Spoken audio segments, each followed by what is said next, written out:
మన్యం జిల్లా కొమరాడ మండలం వన్నంలో ఏనుగులు బీభత్సం సృష్టించాయి. ఏనుగుల దాడిలో వాన శివుడు అనే వ్యక్తి మృతి చెందాడు. పొలం పనులు చేసి వస్తున్న శివుడిపై ఏనుగులు దాడి చేశాయి. పొలం పనులకు వెళ్లాలంటేనే గ్రామస్తులు భయపడిపోతున్నారు.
మన్యం జిల్లా కొమరాడ మండలం వన్నంలో ఏనుగులు బీభత్సం సృష్టించాయి. ఏనుగుల దాడిలో వాన శివుడు అనే వ్యక్తి మృతి చెందాడు. పొలం పనులు చేసి వస్తున్న శివుడిపై ఏనుగులు దాడి చేశాయి. పొలం పనులకు వెళ్లాలంటే గ్రామస్తులు భయపడుతున్నారు.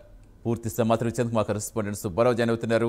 సుబ్బారావు, ఏం చెప్తున్నారు? గ్రామస్తులు ఏం చెప్తున్నారు? చాలా బాధాకరం. ఏనుగుల దాడికి సంబంధించి ఏనుగులు గుంపు అలా సంచరిస్తున్న అధికారులు ఏం చేస్తున్నారు?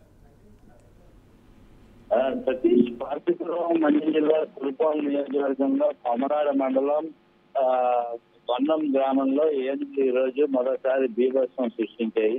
పొలం పనులు ముగించుకుని వానశివుడు అనే ఒక రైతు తన పొలం వద్ద ఉండే నేలబావి దగ్గర స్నానం చేసుకుని ఇంటికి తిరిగి వెళ్లే క్రమంలో ఇక్కడ ఆయన అరటి తోటలోనే ఏనుగులు తిష్టవేసి ఇంకేస్తే ఏనుగులు చూడడానికనే ఏదో కొంచెం చిన్న శబ్దాలు చేయడంతో ఏనుగులు అయితే అతని మీద తిరగబడి అక్కడికక్కడే కుమ్మి వేసాయి. ఈ ఘటన చాలా తీవ్ర విషాదం కలిగించింది వన్నం గ్రామంలో. ఇదే క్రమంలో ఇక్కడ ఈ పార్టీపురం కురుపా పరిసర ప్రాంతాల్లో ఏనుగులు గత 10 సంవత్సరాల నుంచి తిష్టవేస్తున్నా సరే ఏ ప్రభుత్వం అయితే కూడా పట్టించుకోవట్లేదని చెప్పి ఇక్కడ గ్రామస్తులు అయితే తీవ్ర ఆందోళన వ్యక్తం చేస్తున్నారు. పాలసీ అధికారులు అయితే ముందు జాగ్రత్త చర్యలతోనే ఇక్కడ ఈ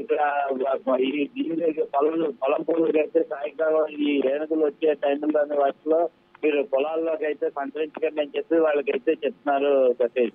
ఇక్కడ అయితే ప్రస్తుతం ఈ తాలూకా ఈ ఏనుగుల దాడిని ఇప్పుడు ఈ వరుస క్రమంలో చూస్తే గత నెలలో ఒక వ్యక్తిని అయితే అక్కడ తుమ్మి వేసాయి. ఇదే సంఘటన పునరావృతం వస్తుంది. తాలూకా బాధితుల తాలూకా వాలం శివ అనే రైతు తాలూకా కుటుంబ సభ్యులు అయితే ఇక్కడ ఫారెస్ట్ అధికారులతో వాగ్వాదం చేస్తున్నారు. వన్నం గ్రామంలో ఆయన తాలూకా ఇంటి దగ్గర అయితే విషాదాలు అయితే చాలా నెలకొని ఉన్నాయి. మాకు తక్షణం నష్టపరిహారం ఇవ్వండి, మా పంటలు పోతున్నాయి, ప్రాణాలు పోతున్నాయి, మాకు ఎక్కడైనా రక్షణ కల్పించాలని చెప్పి స్థానిక ప్రజాప్రతినిధుల్ని అలాగే అధికారులు కూడా వేడుకుంటున్నారు. Thank you Subbarao.